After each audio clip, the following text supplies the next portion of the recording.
Juan López Fernández, Jan. Va néixer a la localitat de Toral de los Vados, a la comarca lleonesa del Bierzo, el 13 de març de 1939. Però Jan, de molt nen, es va traslladar amb la seva família a residir a Barcelona. Completament sord des dels 6 anys, els seus pares el van encoratjar llavors perquè es dediqués al dibuix. Després d'estudiar delineació mecànica i treballar en una fàbrica d'insígnies, va emigrar al costat de la seva família a Cuba.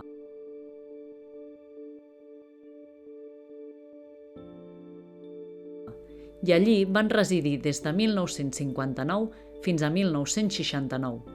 Va treballar a l'Havana, a la televisió cubana i més tard a l'ICAIC, Instituto Cubano de Arte e Industria Cinematográficos, com a tècnic assessor i dibuixant animador.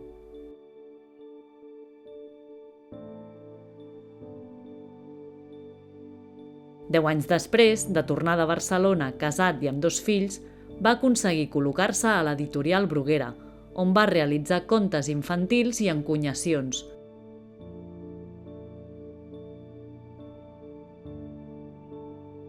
Col·laborant secundàriament en revistes com La Gaceta Júnior i Strong, continuant personatges com Lucas i Silvo, 1969-1979.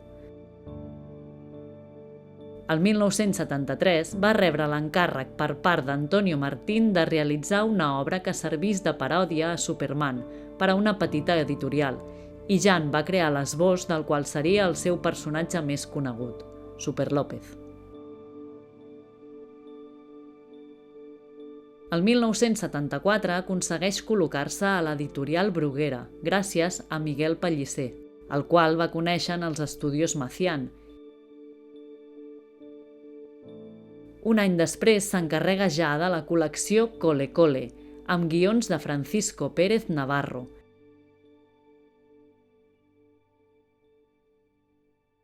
I d'il·lustrar historietes i encunyacions sobre els personatges de dibuixos animats més famosos de la televisió, com Heidi, 1975-76, Marco, 1977 i La Bella Maia, 1978. El 1978, Bruguera li va encarregar un nou personatge per a l'editorial i Jan va recuperar el seu Super López.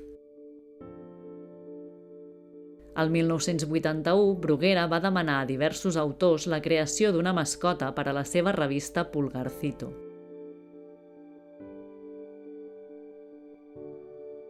Jan presenta a un nen homònim que estava inspirat en el famós personatge de contes per a nens, però portat a l'època actual. Per a sorpresa de l'autor, la direcció acaba seleccionant el Pulgarcito. El 2002 va rebre el Gran Premi del Saló del Còmic de Barcelona. Més tard, el 28 de desembre de 2012, es va anunciar que s'atorgava a Jan la Medalla d'Or al Mèrit de les Belles Arts concedida pel Ministeri de Cultura, a la qual va renunciar el 31 de desembre del mateix any per ètica personal, a causa de les circumstàncies socials i polítiques actuals. Es va adherir a la causa independentista del procés sobiranista català de 2017, realitzant vinyetes de Super López del Sí, en les quals el personatge de Jan mostrava el seu suport al referèndum d'independència i a la separació de Catalunya com a estat.